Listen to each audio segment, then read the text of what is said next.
The World of Tanks development team continued improving our project throughout 2013. These improvements touched on many different aspects of the game. Now it's time to shed some light on the details of the progress we're making. In this video, we will tell you about how the game physics is about to change. Sigmund Freud, the founding father of psychoanalysis, considered the passion for destruction a normal feature of the human psyche. We also understand this passion. That's why we've decided to bring the in-game destruction system to a new level. We've been experimenting with this system for more than a year. All destructible buildings have been remade. Now buildings don't simply change from one condition to another. They do it in a beautiful way. Wooden houses break into logs. Frail huts fall into pieces. Brick walls crack along the brickwork joints.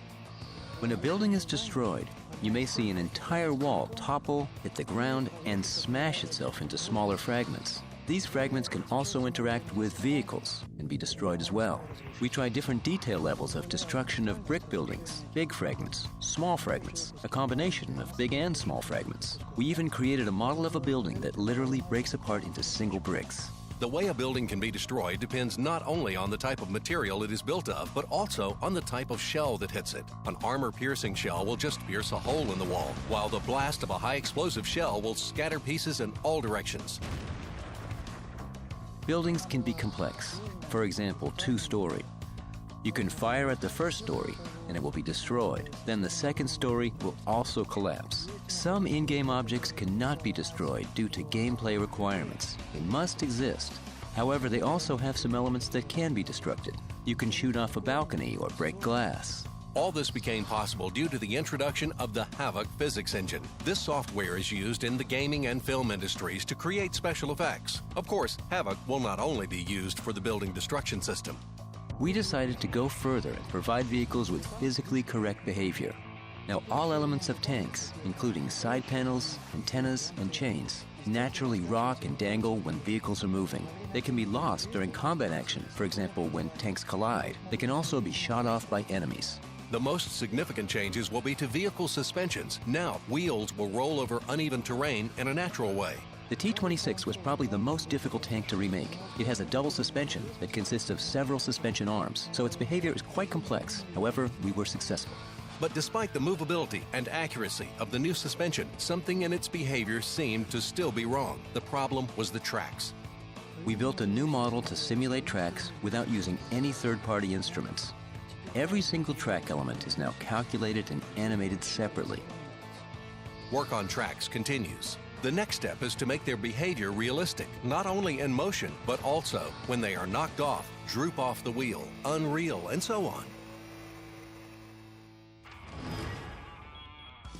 With the introduction of client physics, what players have long wanted will finally come true. World of Tanks will utilize multiple processor cores. Havoc will take full advantage of the computing power of multi-core processors. However, players will be able to turn this feature off on computers with low performance characteristics. But the game will remain the same for them because server-side physics will change as well. Our work making vehicles behave more realistically led to the development of a new model of tanks powertrain. This model simulates the work of the whole mechanism from clutch to wheel.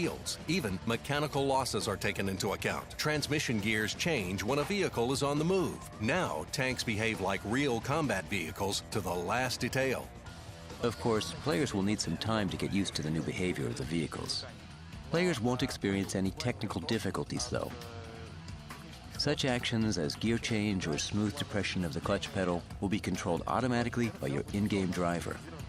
Improvement of the physical model of the powertrain yielded interesting results. Now, interaction between vehicles and terrain can be simulated more accurately. The current physics model provides only one settable parameter: rolling resistance. It influences how fast a vehicle gathers speed and what its top speed is. Accurate simulation of the powertrain in the new physics system allows us to consider many more parameters of terrain. Besides the already existing rolling resistance, traction and terrain deformation parameters will also be considered. This means that vehicles will behave differently depending on the type of terrain.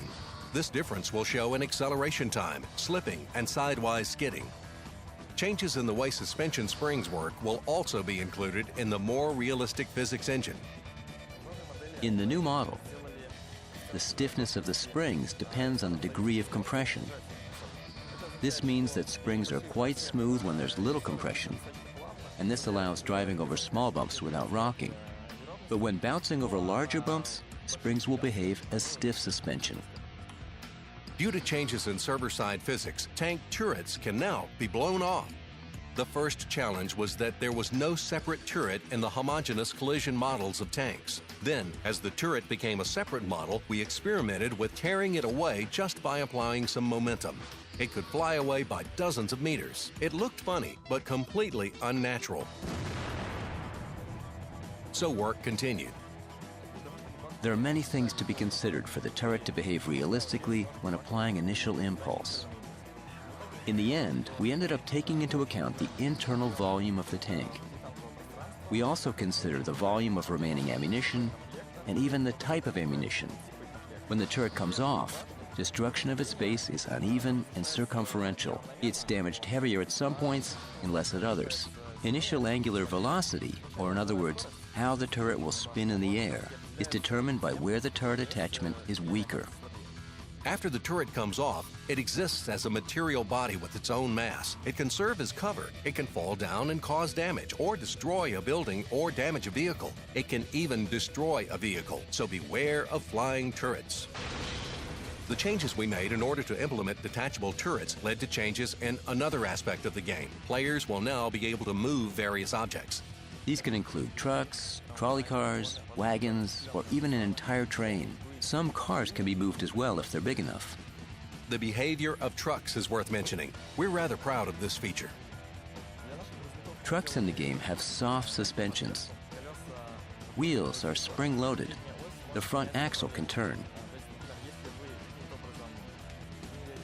So if you somehow move a truck and its front axle turns, and then you push it from behind, the truck will roll in a curve.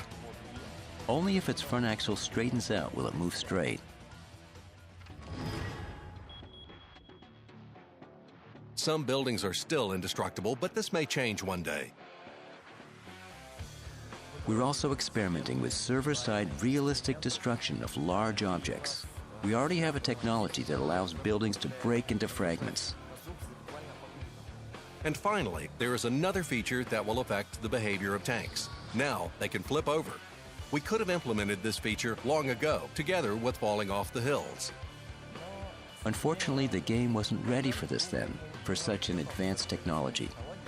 So I had to impose a maximum rotation of 60 degrees, so the tanks couldn't turn over. Now we're completely ready for turnovers, so all I have to do is remove this restriction.